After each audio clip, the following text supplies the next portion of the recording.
Hey folks, welcome back to the channel. Happy Catty Crypto here. So guys, let's talk about the pros, the cons of the burn tax reduction itself. And let me walk you through my kind of thesis behind it without going into too much detail and depth and it becoming confusing and things like that.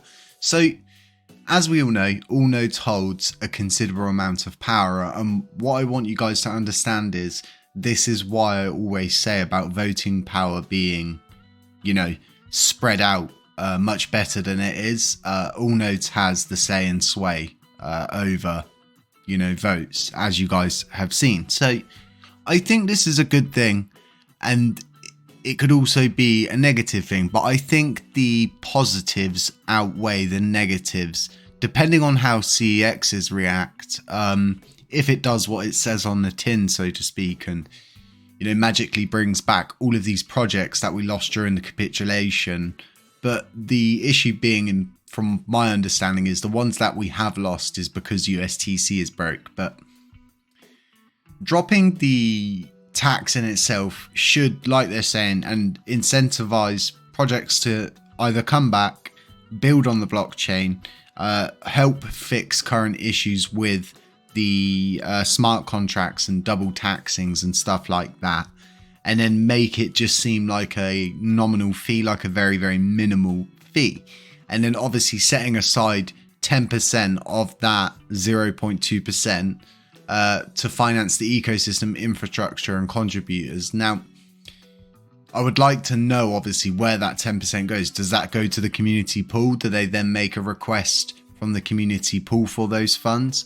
I'd like to know obviously a little bit more information on that. I'm going to reach out to Akdura and ask them about that. I know he's a pretty transparent person, so no doubt we will get an answer. So the idea is, and I did put a tweet out about this late last night or maybe early in the evening. Anyway, and I was explaining that the idea behind it is what I've explained, but also lowering the tax would then mean, if this all goes according to plan, that we have more transactions on the chain, meaning that there's more events for burning, meaning that overall we burn more. And that's kind of my own thesis behind this. And the one thing I will always say to people is, don't count your chickens that haven't hatched. Nothing's ever proven. And like I said in my previous video yesterday, this is all experimental, and cryptocurrency in itself being one huge experiment that stemmed from one coin being Bitcoin. And here we are now, however many years down the line. So this drop in, what you would really want to see is a good push upwards in volume all of a sudden. Projects suddenly going, oh, we're going to come back because you guys have dropped the burn tax. But my thought is these projects didn't come back before the burn tax was in place. And, I'm just confused. And I have no doubt a lot of you are confused as well. But like I said, there's a lot of positives from this. Terra Rebels are going to get a source of direct funding. The burn tax being reduced could end up burning more coins anyway. But we have to see it all happen to get that data to understand if it's better that we dropped it or should we have kept it as it is. Now, Lunkdao and myself were talking, and we both agreed that it should have been 2 proposals. Lower the tax rate should have been in one, and then this should have been in another. And this kind of goes back to this, where's that going? What wallet is it going to? And we would all obviously like to see where the money's going, who's being paid, how much they're being paid. Are we paying for laptops? What have we paid for this month?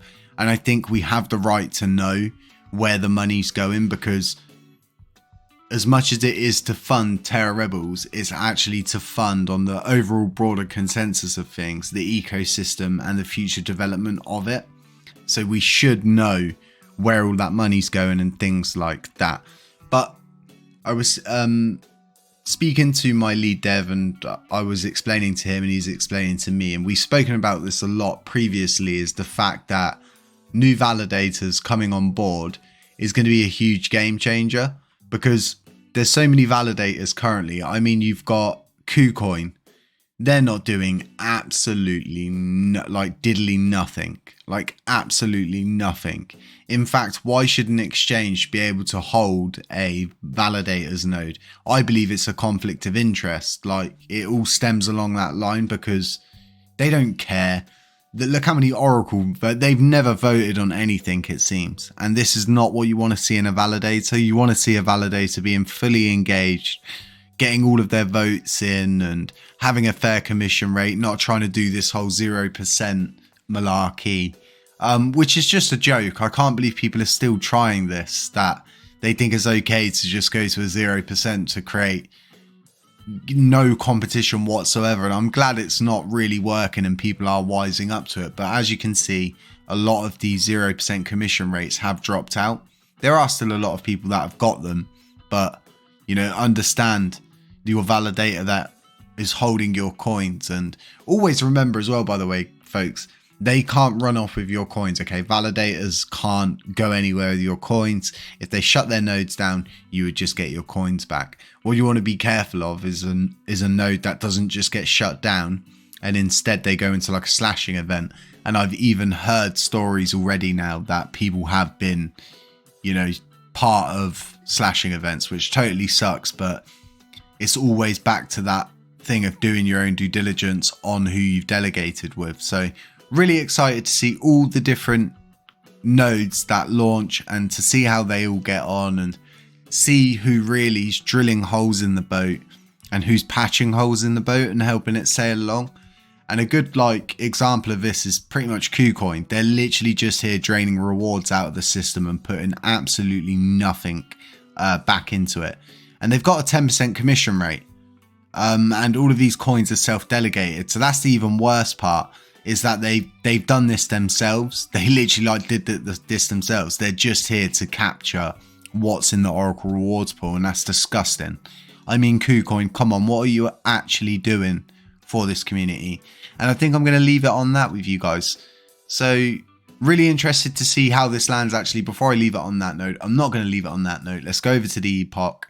If the proposal ends in 2 days, the next epoch is on the 19th or the 15th. Now, it's going to leave about a 48-hour window between the proposal ending and then it reaching the execution block for the next epoch. So, yeah, I'll leave it on that note. Folks, stay safe out there. Have a really, really, really nice Sunday. I hope you didn't drink too much last night and got too wasted, so to speak.